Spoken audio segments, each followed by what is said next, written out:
আপনি কি কখনো নৌকা যাত্রা করেছেন? করে না থাকলেও নিশ্চয়ই দেখেছেন যে এই জল যা নিজের অন্তরে সব কিছু সমাহিত করে নিতে পারে, এই নৌকা সেই জলের ওপরেই ভেসে থাকে। নদীর স্রোত কাটিয়ে সে সামনে অগ্রসর হয়।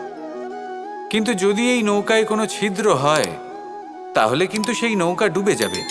আর এতে কোনো তফাৎ হবে না যে সেই ছিদ্র ছোট নাকি বড়, নৌকা ডুবে যাবে। এই ছিদ্র হলো আমাদের জীবনে আমাদের অপগুণ, আমাদের দোষ, আমাদের বিকার।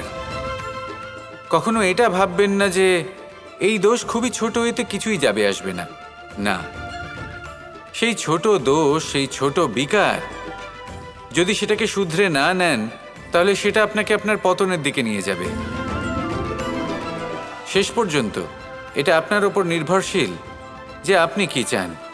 আপনার জীবনের এই নৌকা এভাবেই ডুবে যেতে দেখবেন, নাকি নিজেকে শুধরে নিয়ে সেই নৌকার সেই ছিদ্রটাকে ভরিয়ে তুলতে চাইবেন? নির্বাচন আপনার।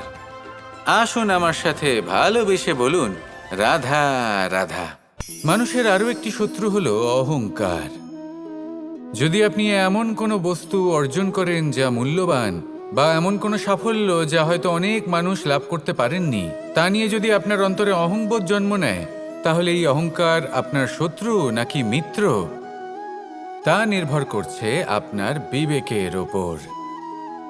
এবার ধরুন আপনি অত্যন্ত শক্তিশালী ব্যক্তি আর আপনি অহংকারী হয়ে গেলেন।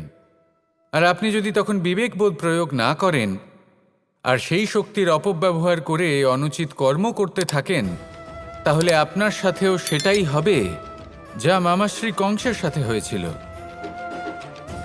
কিন্তু যদি আপনি অহংকার করেন নিজের ভালোবাসা নিয়ে, নিজের সমর্পণ নিয়ে, যে যাদের আমি ভালোবাসি তাদের জন্য আমি নিজের যা কিছুই আছে সব কিছু সমর্পণ করে দেব, তাহলে আপনি দধিচির মতো মহান হয়ে উঠতে পারেন।